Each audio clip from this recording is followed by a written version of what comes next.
21वीं सदी में ज्यादातर भारतीय मुस्लिम 3 तलाक को अपने धर्म का हिस्सा मानते ही नहीं है।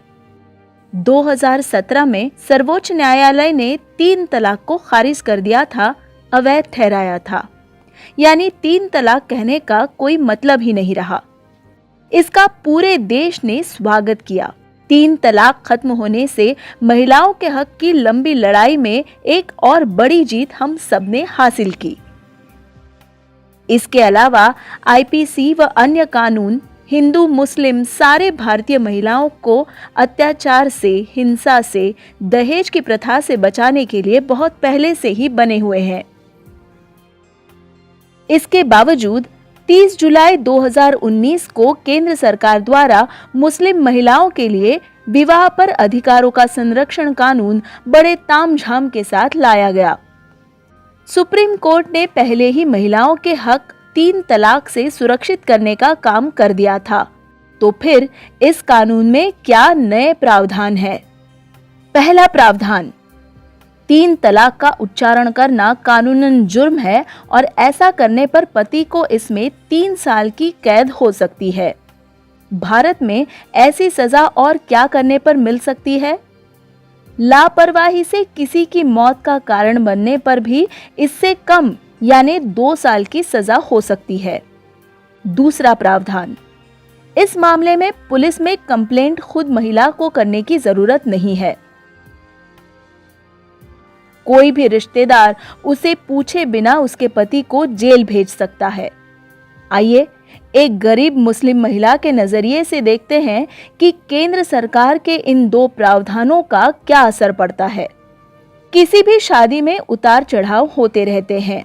गुस्से में आकर लोग ऐसी बातें कह जाते हैं जिनका उन्हें बाद में पछतावा होता है। अगर इस महिला के पति ने 3 तलाक कह दिया, सुप्रीम कोर्ट के अनुसार इन शब्दों का तो कोई मतलब ही नहीं रहा। अगर महिला चाहे तो उसकी शादी बचाने की कुछ गुंजाइश तो रहती, निर्णय प्रक्रिया में उसका सहभाग रहता।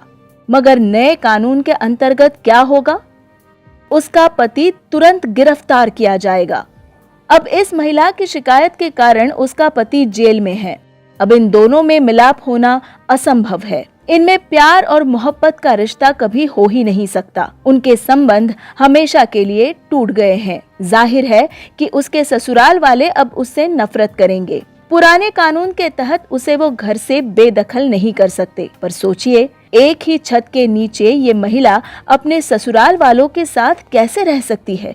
ससुराल वाले और समाज उसके बच्चों को बोल रहा है, तुम्हारी माँ ने तुम्हारे ही पिता को जेल भेज दिया। अगर कानूनी दबाव से उस पति को इस महिला को आर्थिक मदद करने पर मजबूर भी किया जाए, तो वो जेल से ये कैसे कर पाएगा? जब उसकी रोजी रोटी का साधन ही नहीं रहा, तो पैसे आएंगे कहां से? इसका मतलब केंद्र सरकार के इस कानून से महिलाओं के हक की हिफाजत नहीं होती, बल्कि उसके पारिवारिक जीवन की तबाही निश्चित हो जाती है। उसके पास न परिवार बचता है और न घर और न आमदनी। अपनी विवाहित पत्नी को छोड़ देने के उदाहरण सारे धर्मों में है। वे तलाक शब्द बोलते नहीं है, लेकिन व्यवहार तो वैसा ही करते हैं। पूरे देश भर में 2.8 लाख मुस्लिम महिलाएं ऐसी है जिन्हें या तो छोड़ दिया गया है या अपने पति से वो अलग रह रही हैं। यदि हम हिंदू महिलाओं की बात करें तो ये आंकड़ा 20 लाख है। ईसाइयों में 0.9 लाख तथा अन्य धर्मों में ये आंकड़ा 0.8 लाख है। अगर हम आंकड़े ठीक से देखें तो पता चलता है कि ऐसी महिलाओं का प्रमाण हिंदू और मुस्लिमों में अपनी आबादी के हिसाब से लगभग उतना ही है, क्योंकि इसकी जड़ धर्म में नहीं बल्कि पितृसत्ता में है। फिर मुस्लिम पुरुषों के खिलाफ ही केंद्र सरकार ने ऐसा कानून क्यों लाया? इन 3 लाख मुस्लिम महिलाओं की चिंता जताने वाले उन 20 लाख हिंदू महिलाओं के बारे में क्यों नहीं सोचते?